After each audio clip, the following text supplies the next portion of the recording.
Bonjour à toutes, bonjour à tous et bienvenue dans Le français c'est facile avec Adrien. J'ai créé ce podcast basé sur les expressions françaises pour toutes les personnes qui souhaitent apprendre le français. Ces expressions peuvent être utilisées en toutes circonstances et c'est ça qui fait leur intérêt. Et aujourd'hui, on est le mardi 29 avril 2025. Et en ce mardi, on va faire une expression toute courte. Il n'y a que 3 mots dans cette expression. Et cette expression, c'est qui vivra verra. Qui vivra verra. Il y a 3 mots. Mais avant cela, comme d'habitude, je vais vous parler de quoi est-ce que je vais vous parler? Ah oui, ce soir, il y a les demi-finales de la Ligue des Champions avec le match aller entre PSG, le Paris Saint-Germain et Arsenal. J'aime bien l'équipe du Paris Saint-Germain. Je ne suis pas un fan, mais je supporte cette équipe et donc je vais bien sûr regarder le match ce soir. Et en parlant de cette équipe, il y a un souvenir très douloureux qui me revient et c'est ce qu'on appelle la remontada. Aujourd'hui, beaucoup de monde connaît ce mot, la remontada, et son origine, c'est un soir de défaite du Paris Saint-Germain contre Barcelone. Je pense que c'est une des seules fois où j'ai pleuré en voyant un match de foot. Vraiment, j'ai pleuré. Pas beaucoup, mais un petit peu. En fait, on avait gagné l'aller. Je crois que c'était 3-0 ou 4-1. Je ne sais plus. Ah, c'est bien. Si je commence à oublier, c'est un bon signe. Donc le match aller se jouait à Paris. Et on avait gagné avec une grosse avance. Donc le match retour, on y allait confiant.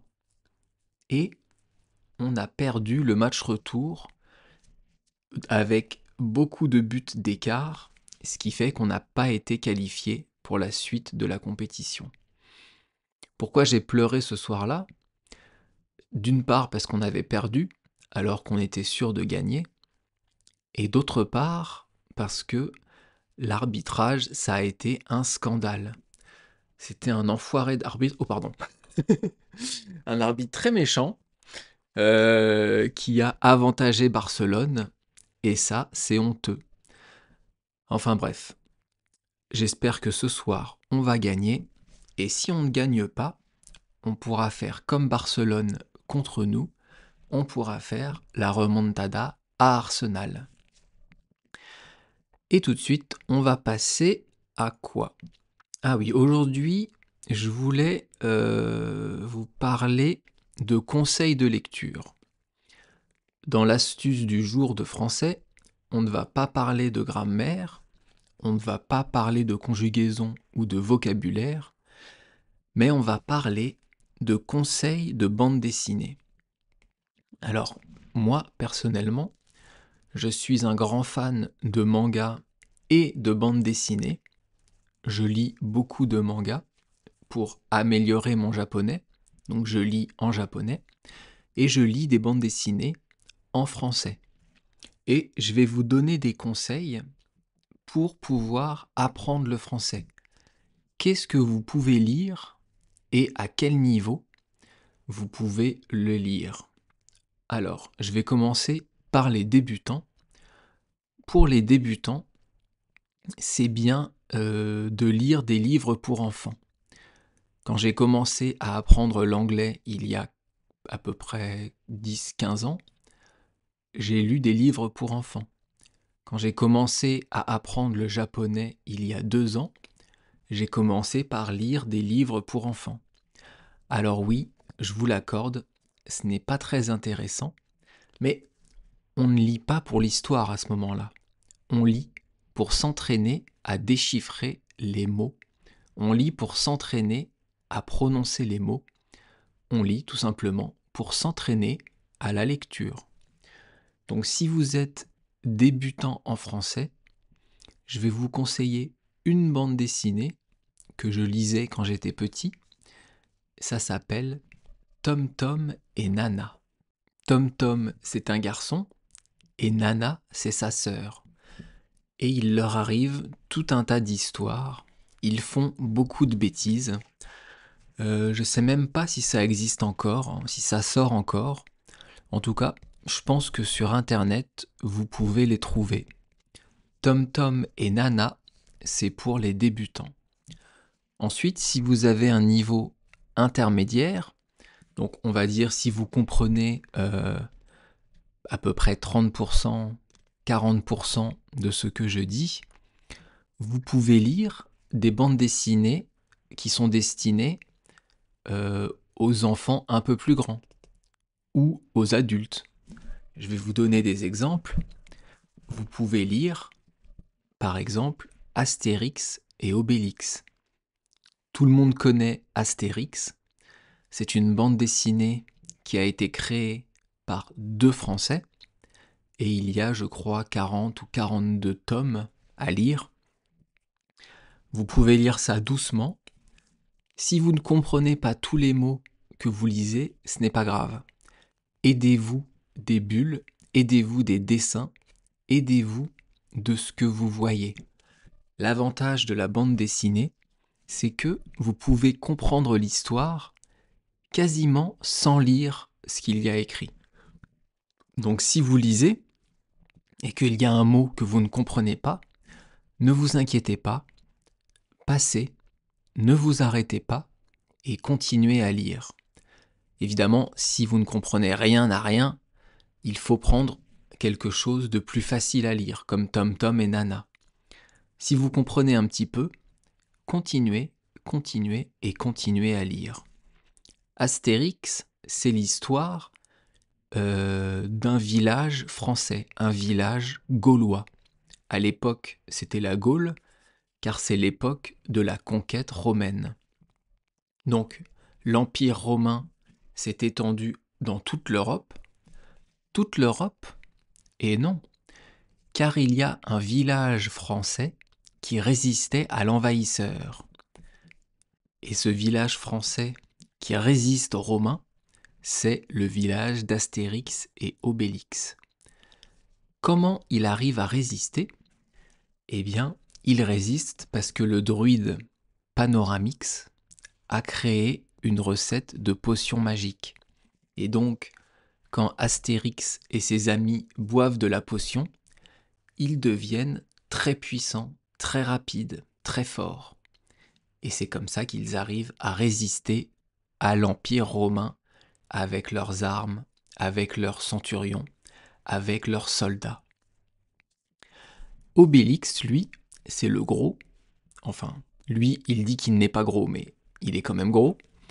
Eh bien, lui, il n'a pas droit à la potion magique, car il en a trop bu quand il était petit. Il est tombé dans la marmite de la potion magique, et donc il n'a plus le droit d'en boire. Il est très fort tout le temps. Ça, c'est l'histoire d'Astérix. Je vais vous donner un autre conseil de lecture de bande dessinée. Si vous êtes intermédiaire, en français, vous pouvez lire Gaston Lagaffe. Gaston Lagaffe, c'est l'histoire de ce monsieur qui s'appelle Lagaffe et de son prénom Gaston. Gaston Lagaffe, il travaille dans... je pense que c'est un journal. Je sais même pas dans quelle société il travaille. Et en fait, il est embauché et c'est un inventeur et c'est un gaffeur. Il est très maladroit. Il fait beaucoup de bêtises. Il invente des inventions, justement, qui ne servent à rien ou qui explosent. Et donc, autour de lui, vous avez son patron, la secrétaire, son collègue, et il se passe tout un tas d'histoires.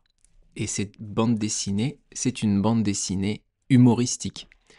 Il n'y a pas une histoire sur tout le livre comme dans Astérix, c'est plutôt des planches. Une planche, c'est une page.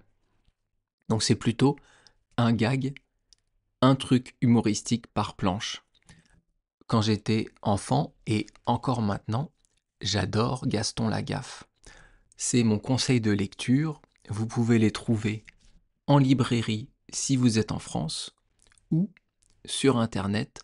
Vous pouvez les commander ou même les acheter en e-book. Je pense que ça existe. Et je vais finir mes conseils de bande dessinée pour les avancés. Je vais vous en donner deux.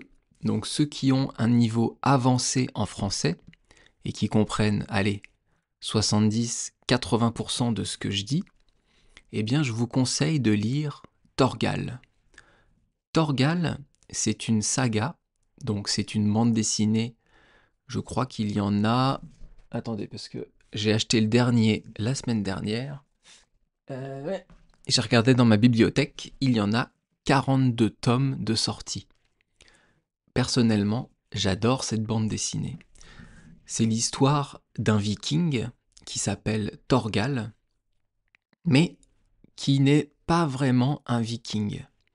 Je peux pas trop vous en dévoiler sans vous donner l'histoire, je vais vous laisser la découvrir. En tout cas, ce viking un peu particulier, il va lui arriver tout un tas d'aventures, tout un tas d'histoires en lien aussi avec la mythologie nordique. Et franchement, c'est une très bonne bande dessinée. Et pour ceux qui ont un excellent niveau en français, je vous conseille de lire Largo Winch. Largo Winch, au départ, c'est une bande dessinée. Il y a eu 2 ou 3 films de sortie, mais la base de Largo Winch, c'est une bande dessinée. C'est une bande dessinée sur donc ce monsieur qui s'appelle Largo Winch. C'est le fils d'un milliardaire à la tête d'une multinationale qui porte le nom de Winch, le groupe W. Eh bien, ce Largo Winch, qui était un baroudeur, un explorateur, une personne qui vivait pas dans la jungle, mais qui a vécu au Vietnam, au Laos, qui a vécu un peu avec un sac à dos sur le dos, eh bien, il va se retrouver à la tête de l'empire du groupe W. Et donc, dans cette bande dessinée Largo Winch, il va y avoir tout un tas de complots géopolitico, financiaux, meurtriaux, et ce que vous voulez avec O. En tout cas, pour les personnes qui parlent français et qui comprennent bien le français, c'est une bande dessinée très intéressante. Vous pouvez aussi la lire si vous êtes intermédiaire, mais vous n'allez pas comprendre tout ce qui se passe parce qu'il y a beaucoup de termes et beaucoup d'explications techniques sur la finance. Voilà, c'était un peu long, mais comme ça vous avez des conseils de lecture si vous êtes débutant, intermédiaire ou avancé en français. Et tout de suite, on s'attaque à l'expression du jour « qui vivra verra ». Alors, ces 3 petits mots, ça va être assez simple de les expliquer. Qui, sa nature, c'est un pronom relatif. Mais ici, ça va être un peu particulier parce qu'on va étudier les 2 mots en même temps, qui vivra. Ici, dans cette phrase, il faut arriver à identifier le verbe principal. Le verbe principal ici, c'est le 3e mot. C'est verra, c'est le verbe voir. Et donc, qui vivra, c'est le sujet de ce verbe. Ici, le sujet, il est composé d'un pronom et d'un verbe. C'est un cas un peu particulier, et à ce moment-là, on parle de proposition relative. Mais ça, c'est trop compliqué, ne vous en faites pas. On va juste rester sur qui vivra, c'est le sujet du verbe. Qui vivra, ça veut dire quoi? Ça veut dire une personne qui va vivre. Vivra, c'est le futur de vivre. C'est conjugué au futur. Donc c'est une action qui va se passer dans le futur, qui va se passer plus en avant dans le temps. Donc, qui vivra, ça veut dire la personne qui va encore vivre dans quelques années, dans 10 ans, dans 50 ans. On ne sait pas. Et comme on ne connaît pas cette personne, on utilise le pronom relatif qui. Et ensuite, vous avez verra. Verra, c'est le futur du verbe voir, à la troisième personne. Eh bien, c'est magnifique. On a ici deux futurs, donc je vais vous conjuguer le verbe vivre et le verbe voir au futur. Comme d'habitude, je donne le pronom, je laisse un petit peu de temps pour que vous puissiez chercher dans votre tête et dire avant moi ou en même temps que moi le verbe conjugué. Allez, on va commencer par le verbe vivre. Donc vivre au futur, ça donne je vivrai, tu vivras, il vivra, nous vivrons, vous vivrez et ils vivront. Et on enchaîne avec le verbe voir au futur. Ça donne je verrai, tu verras, il verra, nous verrons, vous verrez et ils verront. Alors, est-ce que vous avez réussi à en trouver quelques-uns à ma place ou en même temps que moi? Et avec ça, on a terminé les 3 mots de l'expression qui vivra verra. Donc ça veut dire quoi cette expression? Cette expression, ça veut dire que personne ne peut prédire l'avenir. La seule façon de connaître le futur, la seule façon de connaître l'avenir, c'est de vivre et d'être encore vivant dans plusieurs années. Qui vivra, ça veut dire la personne qui sera en vie verra. Donc, la personne qui sera en vie pourra voir ce qui se passe. Qui vivra verra. Ça veut dire donc, on verra bien. Personne ne peut savoir ce qui va se passer. Je vais vous donner un exemple auquel je viens de penser. Avec ce qui se passe avec les États-Unis et Donald Trump. Donald Trump, il a imposé au monde entier des droits de douane qui font que les produits qui vont être importés aux États-Unis vont coûter plus cher, donc il y aura moins d'importations. Eh bien, apparemment, Donald Trump et son administration pensent que ça va aider l'économie américaine et le reste du monde pense que ça va détruire l'économie mondiale, ou en tout cas la ralentir. Eh bien, quand vous parlez de ça avec quelqu'un, et que vous, de votre côté, vous n'avez pas d'avis, ou vous ne savez pas de quel côté la balance va pencher, eh bien vous pouvez dire, écoute, je ne sais pas, qui vivra verra. On verra dans l'avenir ce que font les droits de douane. On verra si ça va aider l'économie américaine et ralentir l'économie mondiale, ou si ça va ralentir toute l'économie mondiale. Qui vivra verra. Ça veut dire donc on verra bien. En anglais, on dit time will tell. Le temps nous le dira. On peut dire ça d'ailleurs aussi en français. Voilà, je pense que j'ai assez parlé pour aujourd'hui. Je vous ai parlé du PSG, je vous ai parlé de bande dessinée et je vous ai expliqué l'expression française qui vivra verra. Alors demain, on va commencer une petite série qui va se prolonger sur 4 podcasts parce que demain, on va étudier l'expression française adieu vos vaches, cochons couvés. Alors, cette expression, elle est extraite d'une fable de La Fontaine. Et en fait, dans cette fable, il y a deux expressions. Celle de demain, adieu vos vaches, cochons couvés, et celle d'après-demain, être gros gens comme devant.